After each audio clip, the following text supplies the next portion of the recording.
Hi, this is Mrs. Wiederholt, and welcome to my lesson video on exponential growth and decay. Now let's get started. In this video today, we are going to basically be introduced to exponential growth and decay.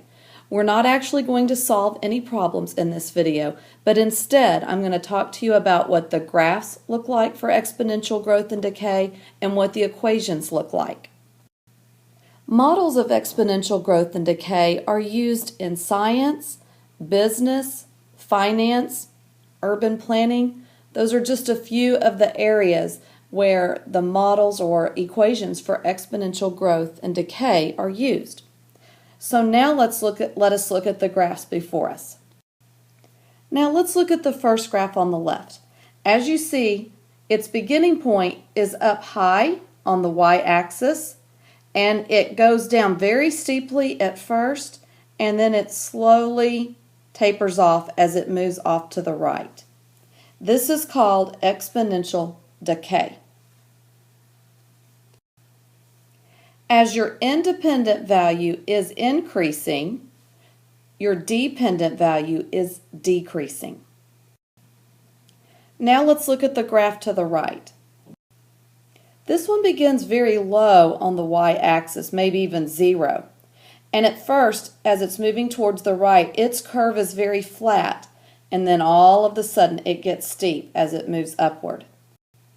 Now in this graph, as the independent value increases, so does the dependent value. It also increases. And this is called exponential growth. So let's review what both of those graphs represent. Any quantity that grows by a fixed percent at regular intervals is said to possess exponential growth. And any quantity that decays by a fixed percent at regular intervals is said to possess exponential decay. Now the function that represents exponential growth is y equals a times 1 plus r to the x power. And the function that represents exponential decay is y equals a times 1 minus r to the x power. Both of these functions are based on our basic exponential function.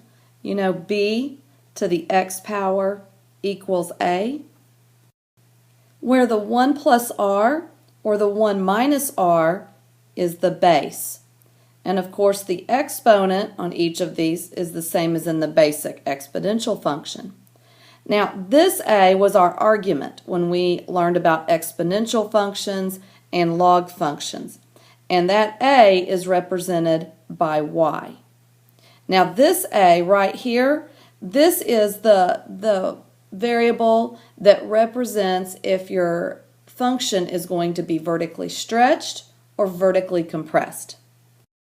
Now before we end this video today, I want us to define what each of the variables in the exponential growth and decay models represent. The y represents the amount after the growth or decay. Y is a dependent variable, and it is the result of the growth or decay. A represents the initial amount before growth or decay.